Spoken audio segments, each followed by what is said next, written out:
ラガマフィン念仏者東の玉 with 山氏山の大事な話。何万ダーブ何万ダーブ何万ダーブ。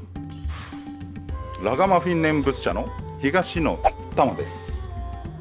山氏山です。はい、こんにちは。こんにちは。久しぶりですね。久しぶりじゃないですか。なんだかんだで最後に収録したのが山氏さんのさ映画の話。いいですね。なんかやっぱり久しぶりの収録はいいですね。そうワクワクしてますよ。はい。じゃあ話していいですか。すいません。そうですね、はい、大事な話に入りましょうか。入りましょうか。入りましょう。はい。何俺もなんかこんなんやった方がいい？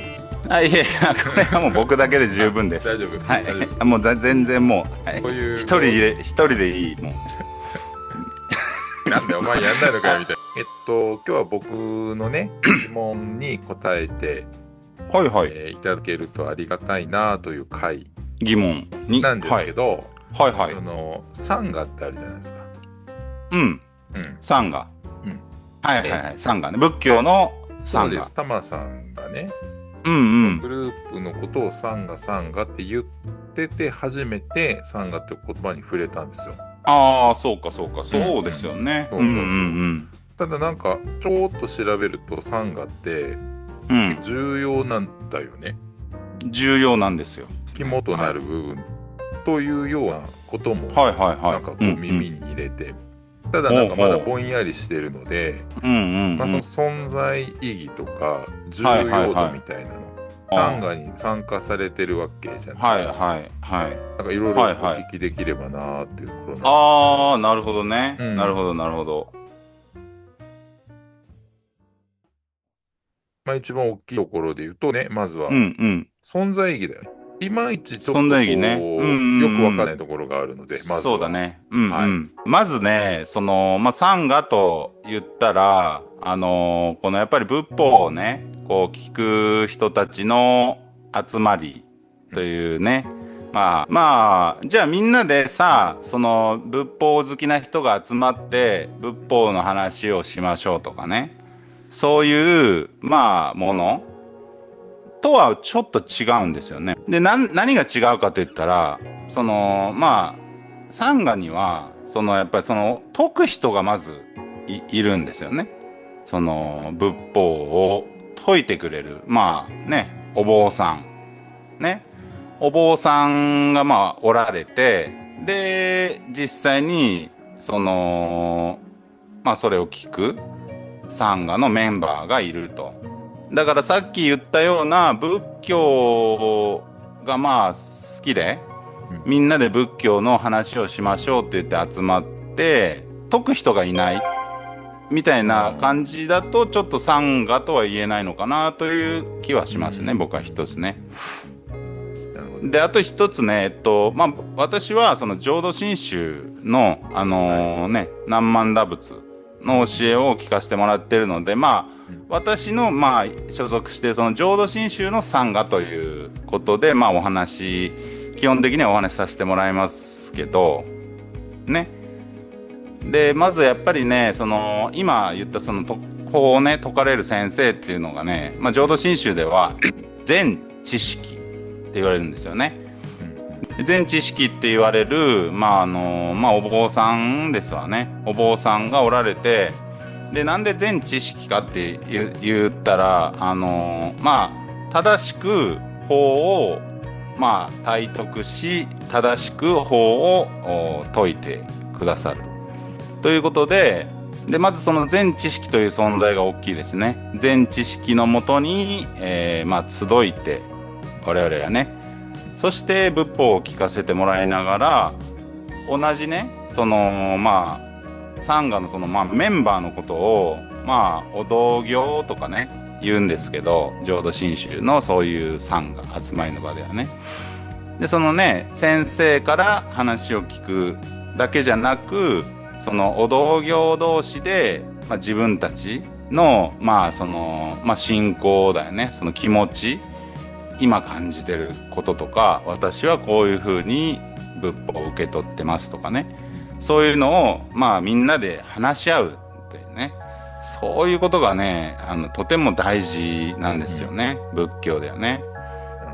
今日ってやっぱり体験するためにはやっぱりそういうサンガで、本当に全知識を通して仏法を聞かせていただき、そして聞かせていただいたものを同じサンガのメンバーでこう分かち合うとね、そういうプロセスがね非常に大事なんですよね。ちょっとお話の途中かもしれないんだけれども、はい、簡単に言うと頭でっかちみたいになっちゃうというイメージでいいのかな。そうだね、それもありますよね。で、みんなと話をすることによって他の人の考え方とか、あとはどういう境遇の人で、その人が今こういうことを考えていて、それを聞くことによって、その自分の中の考えが深まるというプロセスっていう方がサンガにあるっていうことでいい。そうだね、そう、やっぱりね共有するっていうことだね。気持ちをこう自分でこうなんていうか打ち出していく、そういうことがね非常に重要視されてますよ。そうするとさっきね最初に、こう重要な仕組みって言っていいのかな、仏教において、だからこのサンガっていうものが原則は、いろんな宗派があるんで、必ずってわけではないと思うんだけれども、仏教においてサンガというものが、ことが当然ぐらいの位置づけということでいいのかな。そうですね、少なくとも、その浄土真宗ではそうだと僕は思います。そういう集まり、で実際に法を説く人と法を聞く人が本当に要するにこう車座のように縁になって本当にいろいろ話し合うっていうのがこれはね持たれてたんですよね。昔はねそういう風にして浄土真宗の教えというものは人々に伝わっていき、実際にそれをみんなが体験して実際にそれを受け取っていったということやからね。ちょっと聞きたいのがサンガというものがあることによって、自分の考えが深まるみたいなね。で、タマさんね、繰り返し言っていることとしては、一番重要なことって、下脱ってことじゃない。サンガに入ることによって、そこでいろんな人の話を聞き、で、知識、で、お話をね、聞き、そういうプロセスを経た方が、下脱しやすくなる。その下脱ということを目的にしている以上ね、最終的な目的がそれであるわけじゃない。で、いろんな話を聞くときに、要はさ、他力だから、だよねっていうことは、超究極な話だけど、なんか俺がある日なんか歩いてたらみたいな可能性だってあるわけだよね。究極だよね。そうだね。で、一生かけて考えたんだけど、最後までそこが自分の中にね、他力がね、注ぎ込まれなかったってパターンも、ゼロではないかな。で、という時に、サンガの役割っていうのは、やっぱ確率が上がるからやっているのか、そうですね。そのあたりっていうのはどうなのかな。仏教の根本的なね、目的はその仏になる、山下さん今下脱という言葉で表現されました。同じことやね。やっぱりサンガに所属するということがその目的を達成する近道なのかということかな。そういうことやね。まあ僕はね、もちろんそうだと思います。そうやし、サンガに所属せずしてこの浄土真宗のこの他力信心というものをやっぱり得るというのは不可能だと思います。サンガのメンバーお道行と話し合って、で深めていくっていうね表現をされてましたけど、確かにそういう面もあるんですけど、凡夫という言葉はねよく聞かれると思うんですけど、要するにどこまで行っても凡夫っていうことなんですよね、我々は。なるほどね。そのサンガという場ですよね。役割、大きな役割としてね、その自分がねほっといたらもうどこまでもフラフラとね要するに自分の煩悩ですわね、欲望とかね。でそこにやっぱりサンガ、僕が所属してるサンガは月に2回オンラインで法話会あります。でそれで少なくとも2週間に1回はそういう仏法の場に自分がこう座るということになるわけじゃないですかね。そしてその間は仏法を聞くね、いろんな人の話を聞く。でうちのサンガはその先生がまず事前にねその法話をご法話を配信されて、それに対して自分たちがまずいろんなねどう感じたかとかどこが大事なことかとか書き込むんですよね。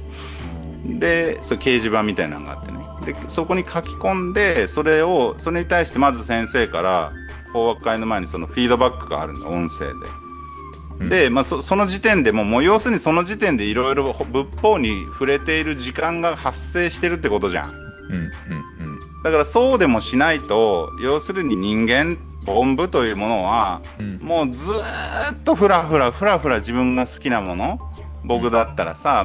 レゲエとかさ、友達と飲みに行くとかさ、そういう方向ばっかりになるよね。あるいは仕事とか山下さんで言ったら日常の子育てとかだよね。そういうのも含めて、あらゆる普通のことに気が取られるということになるので、こういう言い方があるんですよ。放水にねざるをつけておくとね、浄土真宗では。これどういうことかと言ったら、ざるというのは我々のことですよ。ざるっつうのは要するにこう空いてるでしょ。だからどんだけすくってももうザーッとこぼれていって何もそこに残らないんですよね。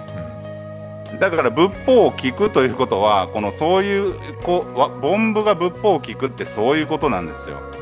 だから一回パーッと聞いてなんか聞いたなと思ってもうファーッともうちょっと経ったらもうその全部水もなくなっていってるんです、ざるだから。だからどうするかっていったらそのざるごと放水ですよね。法の水にもう浸しておくしかないってことなんですよ。なるほど。そうだからその役割を果たしてくれるのがサンガであるとね、つなぎ止めてくれる場と言ったらいいかな、仏法に。それに近い感覚を持ってたわけ。仏教に関わらずね、例えば受験とかでもそうだと思うんだけど、自分一人で勉強してさ、自分一人で合格する人っていないじゃん。そうだね。それはもう例外はいるけどね。なんだけど本当独学ってかなり難しいというか、やっぱりどっかに集まってみんなが切磋しているのを見て、要はそういうことだと思うんですよ。ただその他力っていうところがさやっぱりあるわけで、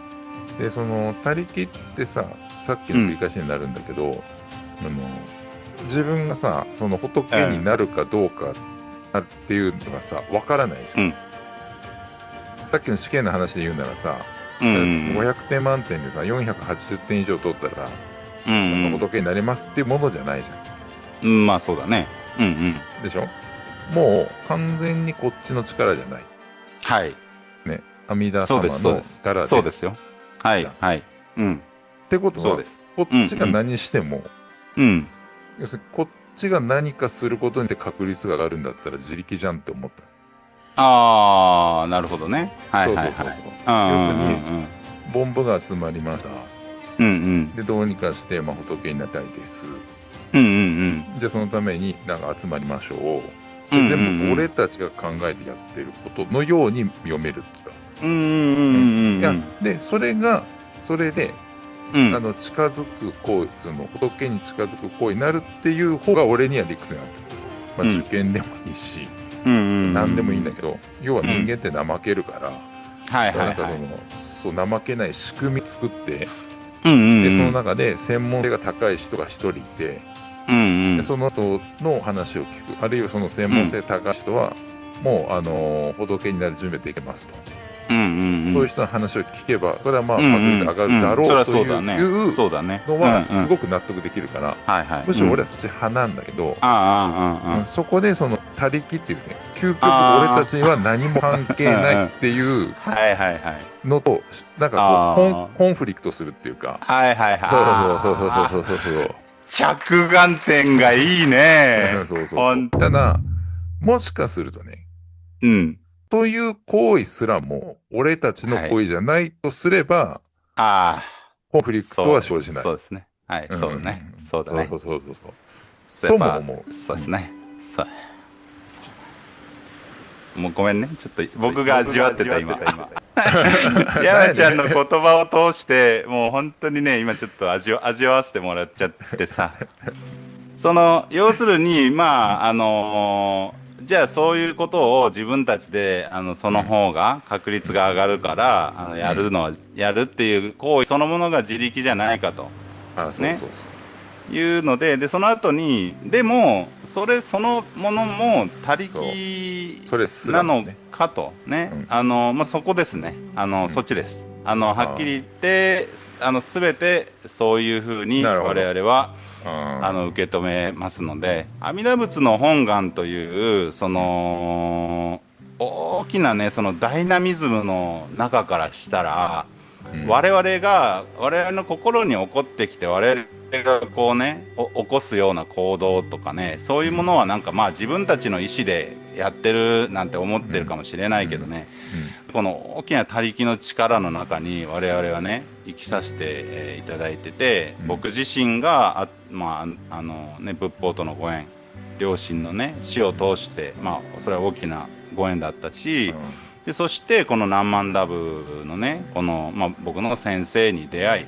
そしてこのサンガに今所属して仏法を聞かせてもらうというね、そういう全てがね大きなそういう他力のね阿弥陀仏の本願のそのね大きな働きダイナミズムの中にいたんだなと